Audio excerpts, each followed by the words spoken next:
Welcome to Learning English with Zaira. There once was a boy named Elias and his younger sister, Seraphina.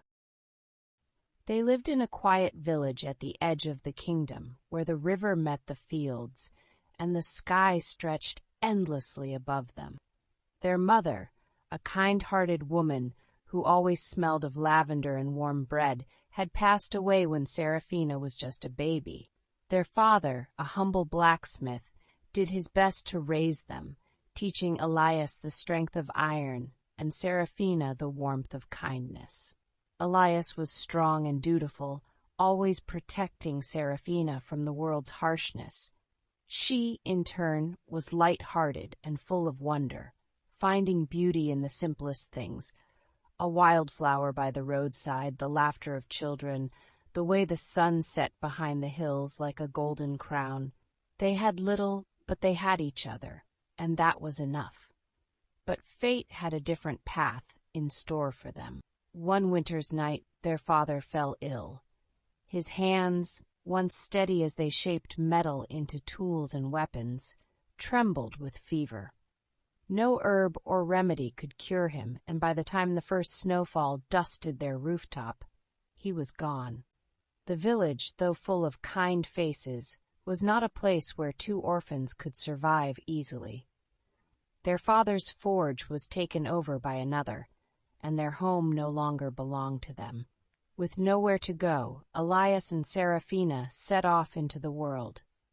Walking through the snow-covered forests, with nothing but a small bundle of food and the clothes on their backs, they wandered for days, sleeping beneath trees, warming themselves by the faint embers of dying fires. Hunger gnawed at them, and Seraphina's small body grew weaker. Just as Elias thought they could go no further, they saw the towers of a grand city rising in the distance, the capital of the kingdom. The city was unlike anything they had ever seen. Towering spires reached into the sky, streets buzzed with merchants and noblemen, and the air smelled of spices, roasted meats, and fresh-baked bread. Elias held Seraphina's hand tightly, weaving through the crowds, searching for any way to earn a few coins. Fortune, it seemed, had not abandoned them entirely. A baker's wife, seeing their tired faces, offered Elias work in exchange for food and shelter. The small room above the bakery became their new home. The scent of warm pastries filled their mornings, and for the first time in weeks, Seraphina smiled again. Yet, deep within the palace, an old secret was stirring. The king, a ruler both feared and respected, had lost his wife many years ago. His only son had died as an infant, leaving the kingdom without an heir. Whispers spread through the palace about a lost child, a hidden truth buried beneath years of silence. One evening, as Seraphina played by the fountain in the market, an elderly woman watched her closely. The woman, cloaked in deep green with silver-threaded patterns, approached carefully. She was no ordinary woman. She was the palace's royal historian, a keeper of secrets that even the king had forgotten. She knelt before Seraphina, studying her face, the soft curve of her cheek, the golden flecks in her hazel eyes that were unmistakably familiar. "Child," the woman whispered, her voice trembling, "who was your mother?" Seraphina, unknowing of the weight of the question, simply replied, "Her name was Evelyn." The woman gasped. Evelyn was not just a village woman. She had been the king's first love, the woman he had been forbidden to marry. When their love had been discovered, she had fled the palace, pregnant. The lost heir was not a myth. He had been living among commoners, learning the strength of the working class, the struggles of the poor, the value of an honest day's labor. Elias was that heir. By the time the royal guards arrived at the bakery, the truth had already unraveled. Elias stood frozen as they bowed before him, calling him Your Highness, telling him of the father he had never known, the throne that was his by birthright. But Elias was not sure he wanted it. He had spent his life fighting to survive, protecting Serafina, learning that power did not come from a crown, but from the heart. What did a throne mean to him? Would it change him?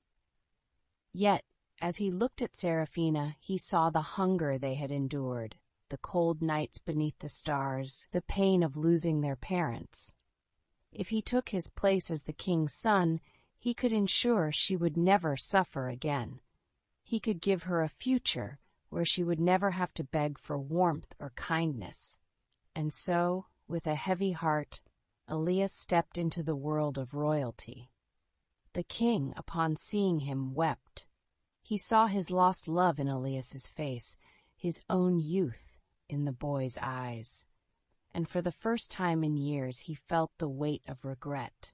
Elias did not take to palace life easily. The golden halls felt empty, the grand feasts meaningless without struggle.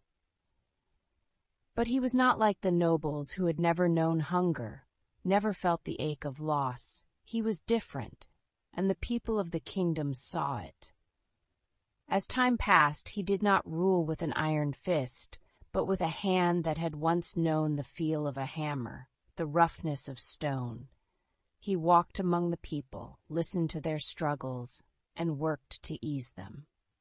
Serafina, ever the light of his life, flourished in the palace.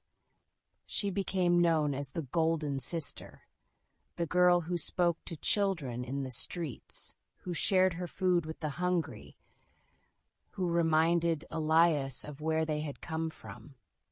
Years later, when the old king passed, Elias took the throne, not as a ruler above his people, but as one of them. And so the boy who had once been a blacksmith's son became a king, not because of his blood, but because of the strength he had forged through fire and hardship.